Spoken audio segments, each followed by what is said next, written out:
We are also following reports from the Boston Herald newspaper that the Massachusetts governor's office, among others, are now refusing to release any records on taxpayer-funded benefits the accused bombers may have been receiving.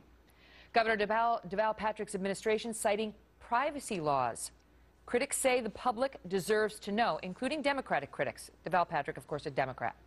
As questions remain on how this attack was funded, how the older brother, who was on a terrorist watch list, continued to receive public assistance, and now people want to know just how much he was getting. Joining me now, Mark Thiessen, who's a fellow at the American Enterprise Institute and a former speechwriter for President George W. Bush. John Hlinko is the founder of the progressive group Left Action and president of Hlinko Consulting. And so I'll start with you on it, John, because this Democratic congressman, Stephen Lynch, came out and said the public has a right to know about whether this terror attack was funded by public money. Your thoughts? Well, I mean, I think it would be outrageous if it was. But let's remember, the guy's an American citizen. He's presumed innocent until proven guilty. And look, I think he's guilty as sin. I mean, let's face it. There are multiple witnesses. But at the same time, you know, I'm not understanding what the urgency is to release. How about the dead guy? The dead guy? Yeah, he's not presumed innocent. Well, I mean, at this point, you know, I mean, he's dead. But in terms of releasing So why are we so worried about his privacy?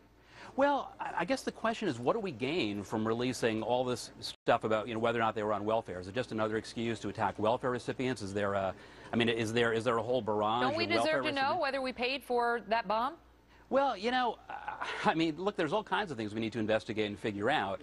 But I mean, we talked about the terror watch list and receiving welfare. What is frankly truly outrageous is that you can buy guns and explosives on the terror watch list. Why aren't we addressing that? I mean, that's something that is far more relevant to what we're trying to prevent here. Okay, Mark? Well, of course people are outraged that the governor is not being more forthcoming, and people are outraged to learn that a terrorist who attacked our country and killed people in our midst was receiving welfare from the American taxpayer.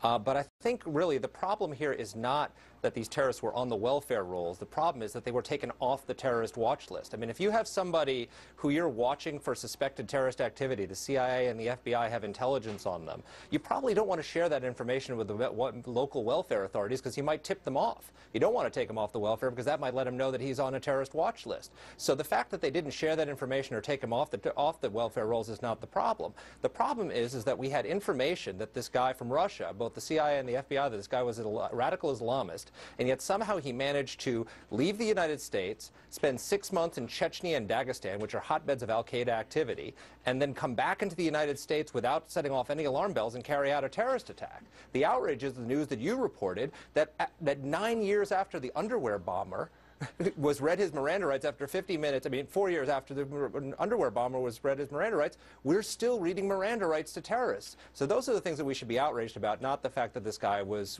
getting welfare benefits. Mid-interrogation.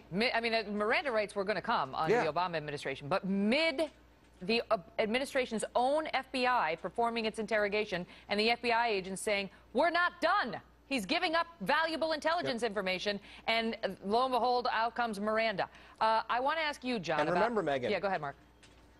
I mean, remember, Megyn, that after the underwear bomber in 2009, Eric Holder actually came out, and there was a Fox News story on this, and came out and admitted that the Miranda law was a problem, and he promised he was going to go to Congress and try and get more flexibility in the Miranda law. Well, what happened to that? Why are we still under the same Miranda laws? Where was the Obama administration effort? If they want to do this through the criminal justice system, I think we should do it by declaring them enemy combatants and do it through the military and intelligence system. But if you're going to use the criminal justice system, why don't they fix the criminal justice system 4 years after they read a terrorist his Miranda rights? Holder promised to do this, and he did nothing about it. Well, that's what we should be outraged about. We are going to talk with Andrew McCarthy, who's a very brilliant lawyer who worked with the DOJ, and he's the guy who put the blind sheikh in jail, the guy who bombed the World Trade Center in '93.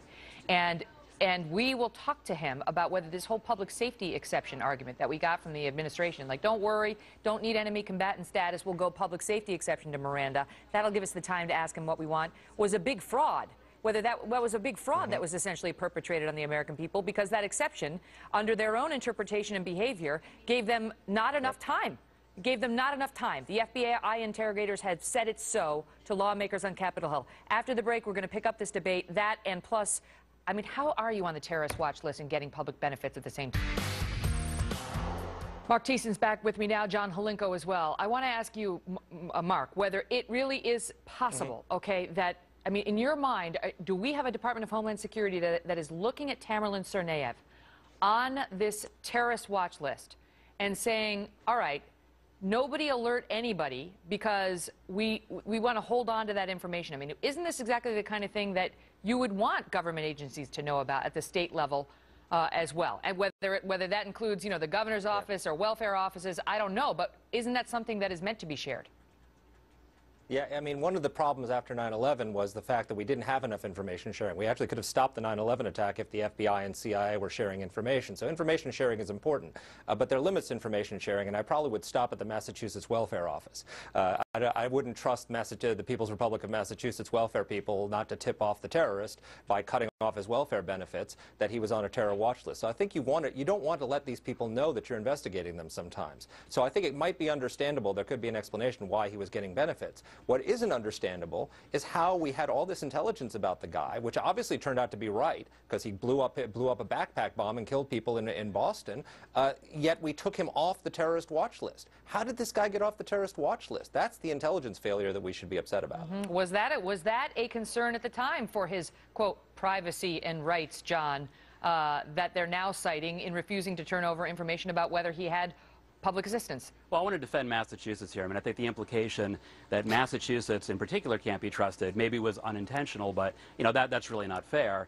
I do agree with Mark, though, that there's just so much sharing you can realistically do with this kind of information before you have the risk of tipping someone off. But, you know, again, I mean, are we really going to do background checks for receiving welfare, but not background checks for guns and explosives for someone on the terror watch list? Do we understand, like, how absurd that prioritization is? All right, guys.